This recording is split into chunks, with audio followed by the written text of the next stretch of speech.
राधा रानी भगवान कृष्ण की प्रिय और शाश्वत संगिनी थीं। वे प्रेम, भक्ति और निस्वार्थ सेवा का साक्षात स्वरूप थीं।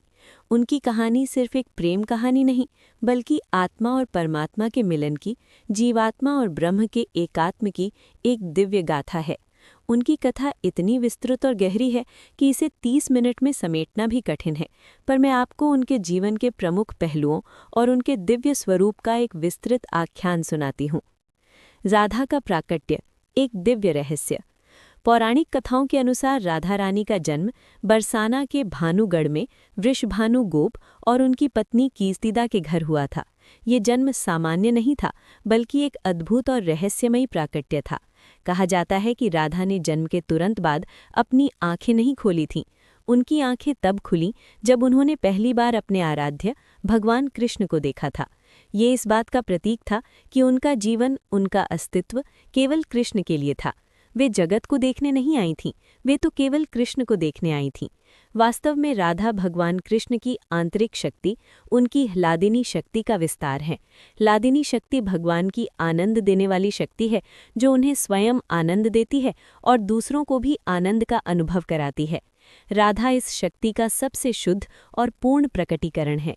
वे कृष्ण से अभिन्न हैं, जैसे सूर्य से उसकी किरणें और चंद्रमा से उसकी चांदनी। वे एक ही हैं, बस लीला के लिए दो स्वरूपों में प्रकट हुए हैं। कुछ कथाओं में ये भी कहा जाता है कि राधा रानी का जन्म यमुना के एक सुंदर कमल के फूल से हुआ था, जबकि कुछ अन्य कथाएं उन्हें देवी लक्ष्मी का अवतार मानती हैं, जो कृष्ण के अवतार विष्णु के साथ पृथ्वी पर अवतरित हुई थीं। इन सभी कथाओं का सार एक ही है। राधा साधारण मानव नहीं थीं, वे तो साक्षात प्रेम की देवी थीं, जो कृष्ण के प्रेम को पूर्णता प्रदान करने के लिए प्रकट हुई थीं। बाल लीलाएं और पहला मिलन। बरसाना और नंदगांव राधा और कृष्ण के बचपन की क्रीड़ा स्थली बने। राधा अपने पिता वृषभानु के साथ बरसाना में रहती थीं और कृष्ण अपने माता पिता यशोदा और नंद के साथ नंदगांव में। इन दोनों गांवों के बीच की दूरी कभी उनके प्रेम के आड़े नहीं आई। बाल गोपाल कृष्ण अपनी नटखट शरारतों और माखन चोरी के लिए प्रसिद्ध थे, वहीं राधा अपनी कोमलता, सुंदरता और मधुर वाणी के लिए जानी जाती थी। कहा जाता है कि राधा और कृष्ण का पहला मिलन तब हुआ था जब बाल कृष्ण अपनी मां यशोदा के साथ बरसाना में राधा के घर गए थे। जब राधा ने पहली बार नन्हे कृष्ण को देखा तो उनकी आंखें खुल गईं और वे उनके दिव्य स्वरूप पर मोहित हो गईं। उसी क्षण से उनके हृदय में कृष्ण के प्रति अनन्य प्रेम का बीज अंकुरित हो गया। उनकी बाल लीलाएं अद्भुत और मनमोहक थीं। वे दोनों अपनी सखियों और ग्वाल बालों के साथ यमुना के तट पर खेलते, गाते और नाचते थे। कभी कृष्ण राधा को चिढ़ाते तो कभी राधा कृष्ण की मुरली की धुन पर मंत्रमुग्ध हो जाती। उनकी हर शरारत, हर खेल, हर संवाद में एक दिव्य प्रेम और गहरा आत्मीय संबंध छिपा था। माधुर्य, प्रेम और रासलीला। जैसे जैसे राधा और कृष्ण बड़े हुए, उनका प्रेम और गहरा होता गया। ये प्रेम लौकिक प्रेम से परे था, ये तो आत्मा का परमात्मा के प्रति समर्पण था। राधा कृष्ण के प्रति एक ऐसी भक्ति रखती थीं जिसमें कोई अपेक्षा नहीं थी, कोई शर्त नहीं थी, केवल निस्वार्थ समर्पण था।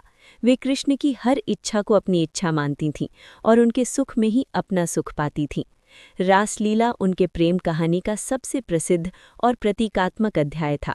शरद पूर्णिमा की रात को जब चंद्रमा अपनी पूरी कलाओं के साथ आकाश में चमक रहा होता था और यमुना का जल शांत बह रहा होता था, तब कृष्ण अपनी वंशी की मधुर धुन छेड़ते थे।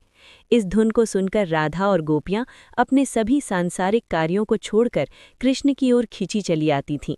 रासलीला में कृष्ण एक नहीं बल्कि अनेक स्वरूपों में प्रकट हुए। हर गोपी और राधा को लगता था कि कृष्ण केवल उन्हीं के साथ नृत्य कर रहे हैं। ये रासलीला भौतिक नृत्य नहीं था, बल्कि आत्मा का परमात्मा के साथ एक गहन आध्यात्मिक मिलन था। ये दर्शाता था कि कृष्ण हर हृदय में विराजमान है और हर जीवात्मा के साथ संबंध स्थापित करते हैं। राधा इस रासलीला की केंद्र बिंदु थी, क्योंकि उनका प्रेम सबसे शुद्ध और सबसे तीव्र था। वे कृष्ण के साथ नृत्य करते हुए स्वयं को पूरी तरह से विस्मृत कर देती थीं और यही उनकी पराकाष्ठा थी। विरह की वेदना और प्रेम की अग्नि परीक्षा। लेकिन हर दिव्य प्रेम कहानी की तरह राधा और कृष्ण के प्रेम में भी विरह का एक अध्याय आना निश्चित था। कंस का वध करने और मथुरा को अधर्म से मुक्त करने के लिए कृष्ण को वृंदावन छोड़ना पड़ा। कृष्ण के मथुरा प्रस्थान ने राधा और सभी गोपियों के हृदय में गहरी वेदना भर दी। राधा के लिए ये विरह असहनीय था। कृष्ण के जाने के बाद भी राधा का प्रेम जरा भी कम नहीं हुआ, बल्कि और भी प्रगाढ़ हो गया। वे दिन रात कृष्ण की याद में खोई रहती थीं। उनकी हर सांस में कृष्ण का नाम था, उनकी हर दृष्टि में कृष्ण का स्वरूप था।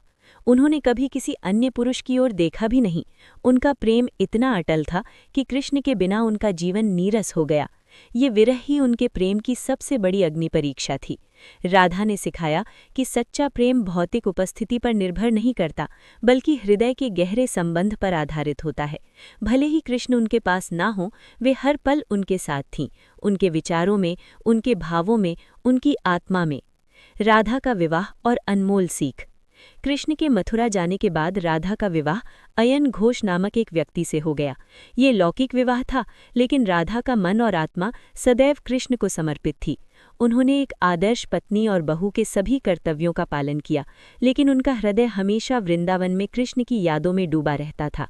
ये पहलू हमें सिखाता है कि प्रेम केवल एक शारीरिक या सामाजिक बंधन नहीं है। राधा का प्रेम इतना शुद्ध और निस्वार्थ था कि वे भले ही किसी और से विवाहित थीं, उनकी आत्मा कृष्ण की ही थी। ये प्रेम हर बंधन से ऊपर था। उन्होंने दुनियावी रिश्तों को निभाया, लेकिन उनका वास्तविक संबंध तो उनके आराध्य से ही था। राधा का स्थान कृष्ण से भी ऊपर। हिंदू धर्म में, विशेषकर वैष्णव संप्रदाय में, राधा को कृष्ण से भी ऊपर का स्थान दिया जाता है। राधे कृष्ण के उच्चारण में राधे नाम पहले आता है। इसके पीछे गहरा आध्यात्मिक रहस्य है। राधा कृष्ण के प्रेम स्वरूप का प्रतीक हैं। वे हमें सिखाती हैं कि भगवान को प्राप्त करने का सबसे सरल और शक्तिशाली मार्ग प्रेम और भक्ति है। भगवान कृष्ण स्वयं राधा के प्रेम और भक्ति के अधीन थे। वे राधा के बिना अधूरे थे। राधा ही थीं जिन्होंने कृष्ण के प्रेम स्वरूप को पूर्णता प्रदान की। उनके प्रेम के कारण ही कृष्ण राधा रमण, राधा वल्लभ और राधा कांत कहलाए। राधा के विभिन्न स्वरूप और अर्थ। लादिनी शक्ति। जैसा कि पहले बताया गया, राधा कृष्ण की आंतरिक शक्ति लादिनी शक्ति का मूर्त रूप है, जो उन्हें और उनके भक्तों को आनंद प्रदान करती है। प्रेमिका। वे कृष्ण की शाश्वत प्रेमिका हैं, जिनके प्रेम की गहराई और शुद्धता अनुपम है। उनका प्रेम दैहिक नहीं, आत्मिक था। भक्त। वे आदर्श भक्त का प्रतीक हैं, जिन्होंने अपने आराध्य के प्रति अनन्य भक्ति और समर्पण का उच्चतम उदाहरण प्रस्तुत किया। गुरु। कई संत उन्हें गुरु मानते हैं, जो हमें भगवान के प्रेम मार्ग पर चलना सिखाती हैं। देवी लक्ष्मी का अवतार। कुछ परंपराओं में उन्हें धन और समृद्धि की देवी लक्ष्मी का अवतार माना जाता है। राधा का महत्व आज भी राधा रानी प्रेम, भक्ति और निस्वार्थ सेवा की प्रतीक हैं। वृंदावन और बरसाना में राधा कृष्ण के प्रेम की गूंज सुनाई देती है। होली, जन्माष्टमी और राधा अष्टमी जैसे त्योहार राधा कृष्ण के प्रेम को समर्पित हैं। लाखों भक्त आज भी राधा कृष्ण का नाम जाप करते हुए अपने जीवन को सार्थक बनाते हैं। उनकी कहानी हमें ये सिखाती है कि सच्चा प्रेम त्याग, समर्पण और अटूट विश्वास पर आधारित होता है। ये हमें सिखाती है कि भगवान को प्राप्त करने का मार्ग केवल ज्ञान या कर्म नहीं, बल्कि शुद्ध और निस्वार्थ प्रेम है। राधा रानी की कथा हमें यही बताती है कि जब जीवात्मा अपनी पूरी श्रद्धा और प्रेम के साथ परमात्मा की ओर बढ़ती है, तो परमात्मा भी उसकी ओर खींचे चले आते हैं। वे केवल एक पात्र नहीं, बल्कि प्रेम के संपूर्ण दर्शन का साकार रूप हैं। उनकी कहानी अमर है, क्योंकि प्रेम स्वयं अमर है।